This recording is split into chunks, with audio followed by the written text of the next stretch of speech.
Welcome to XRP Pro Ledger, and today we are going deep on something that slipped out of Washington this week that most people in this community completely missed. The United States Treasury Secretary just told you when. Scott Bessant, the single person who sits at the very top of the United States financial system, was speaking publicly about digital assets and national security, and almost in passing, he said the words that the entire crypto industry has been waiting years to hear. He is looking forward to the Clarity Act being passed this summer, not someday, not if Congress gets around to it, not when the political environment allows, this summer. Those two words did not come from an anonymous social media account. They did not come from a crypto community influencer. They did not come from a senator who supports the bill. They came from the United States Secretary of the Treasury. I want you to stay with me through this entire breakdown because at the 7-minute mark, I'm going to show you exactly why a Treasury Secretary publicly attaching a season to a piece of crypto legislation is not a wish, it is a tell, and why the other signals assembling around that statement right now create a picture that most retail participants are not seeing clearly.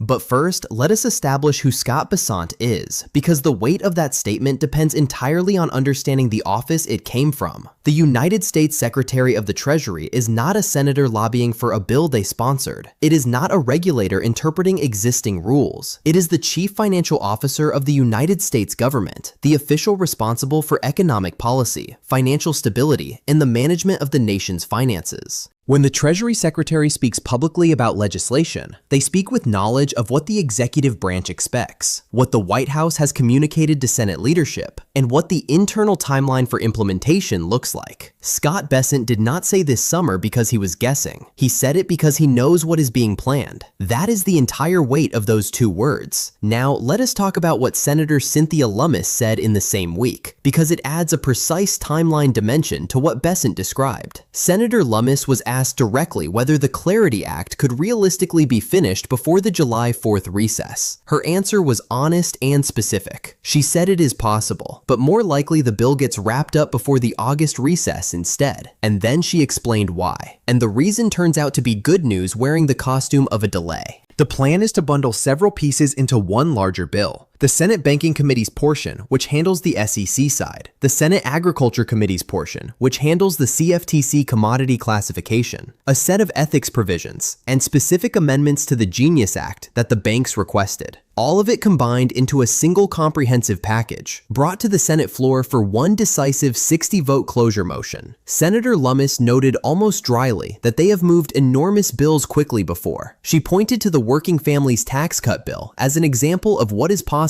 when the political will exists. And she added that Senator Hagerty will be the one standing on the floor when the 60 votes are counted. Now here is what most people are missing about the bundling strategy. Bundling multiple provisions into one package is not a stalling mechanism. It is the opposite. It is how you prevent these things from dying quietly one piece at a time. When you combine the Banking Committee portion, the Agriculture Committee portion, the ethics provisions, and the Genius Act fixes into a single package, you force every reluctant senator, every nervous bank, and every cautious regulator into the same room for one unavoidable yes or no moment. You eliminate the ability to block one piece while allowing another to advance. You create a single vote that decides everything simultaneously. And you make Senator Cortez Masto, a former state attorney general who has dealt with real anti-money laundering problems, a co-author of the safeguards that make the bill genuinely difficult to attack later. The messy legislative process the community sees in the headlines right now is not the bill falling apart. It is the bill being welded into something strong enough to actually survive a 60-vote floor count. Now let us talk about what JPMorgan said in the same week, because it connects Scott Bessant's summer timeline to the institutional demand that has been building behind the legislative door. A JPMorgan representative stated publicly that every major bank wants to get into the crypto sector. Their exact framing was this: the Clarity Act is transformational in its nature. It is the first piece of legislation since the 1990s that gives banks new authorization to get into the crypto space. And we welcome their entry. We work with many of them, helping them build the services they want to offer their customers. Every major bank. That is not a fringe observation from a crypto enthusiast. That is a JPMorgan representative describing the institutional demand that is sitting behind the Clarity Act passage. The banks are not uncertain about whether they want to enter the crypto space. They are waiting for the legal authorization to do so without regulatory risk. Scott Bessant said that authorization is coming this summer. Senator Lummis said the mechanism is being assembled right now. Now let us talk about the market context. Because XRP trading near $1.10 to $1.20, while all of this is happening creates a specific picture that most retail participants are reading backwards. The Fear and Greed Index is at 20, deep in extreme fear territory. The price has pulled back significantly from the $1.52 high after the committee vote. The community is asking whether the thesis is broken. But here is what the order book data says simultaneously. According to analyst data from this week, there are approximately $7 of buy orders waiting below XRP's current price for every $1 of sell orders. 7-to-1 buy-to-sell ratio on the order book. An XRP ETF volume hit approximately $18.98 million on one of the worst price days of the week. Not one of the best days, one of the worst days. And institutions were still deploying $18.98 million into XRP ETF volume. The institutions are not panicking about the price. The institutions are using the price. Now let us talk about what SBI's CEO, Yoshitaka Kitao, said about why the market is pulling back, because his explanation reframes the entire current environment. Kitao looked at the same falling charts the community has been panicking about and said something that changes the picture entirely. He said the market is not selling because it has lost faith.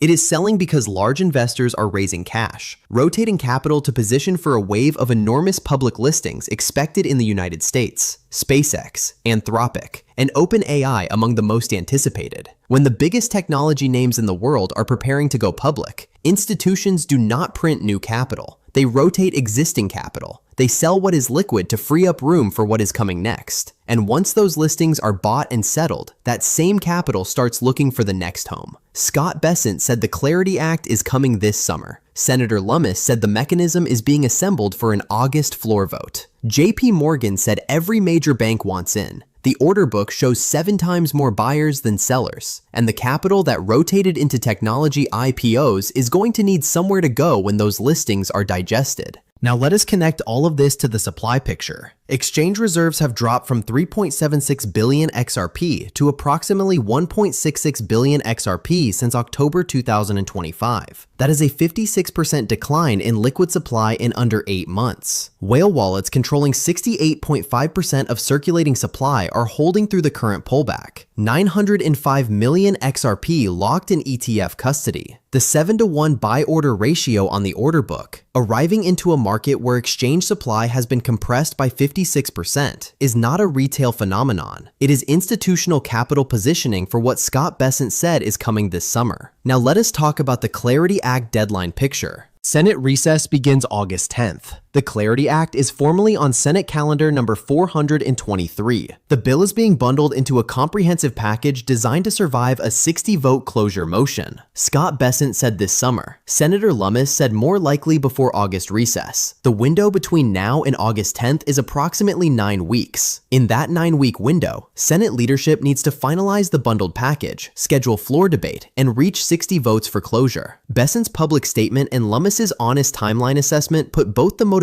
and the mechanism in the same 9-week window. Now, I want to address something directly, because this community deserves a rational voice on what these statements mean and what they do not mean. A Treasury Secretary saying this summer and Congress delivering by summer are two different things. Lummis herself acknowledged that July 4th is possible, but August is more likely. Legislative timelines can slip even when the political will exists. David Schwartz has been consistent about this. The bull case for XRP is built on visible data and measurable progress, not on guaranteed outcomes from any single statement. What Scott Bessant's statement tells you is directional. The most powerful financial official in the United States publicly committed to a seasonal timeline for the legislation that unlocks institutional XRP adoption at scale. What the 7-to-1 order book ratio tells you is positional. The institutional capital that understands what Bessant said is already accumulating. What the $18.98 million ETF volume on a down day tells you is conviction.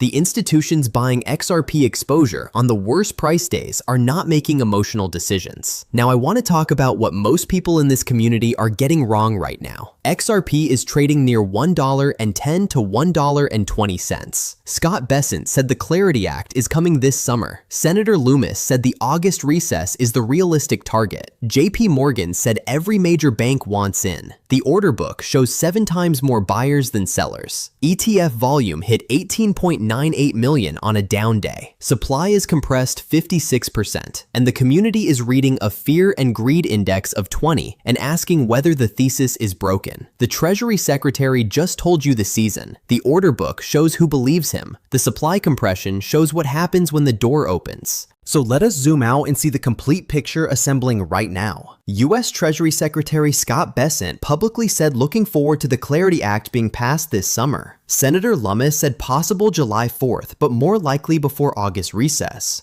Bill being bundled, Banking Committee plus Agriculture Committee plus Ethics plus Genius Act fixes. Senator Haggerty floor manager. Senator Cortez Masto, AML safeguards. JPMorgan, every major bank wants crypto entry. SBI CEO Kitao, IPO rotation explains current pullback. SpaceX, Anthropic, OpenAI listings driving rotation. 7-to-1 buy orders versus sell orders. ETF volume 18.98 million on down day. Fear and Greed Index 20. XRP price $1.10 to $1.20. Exchange reserves down 56%. Whale wallets 68.5%. Senate calendar number 423 filed. August 10th recess hard deadline. The Treasury Secretary said this summer, the order book shows 7-to-1. The supply is compressed 56%. Those 3 signals are pointing at the same door. If this analysis changed how you were thinking about what Scott Bessant said and what the 9-week window means for XRP right now, hit like and subscribe. I drop deep dive breakdowns like this twice a day to keep you ahead of the move.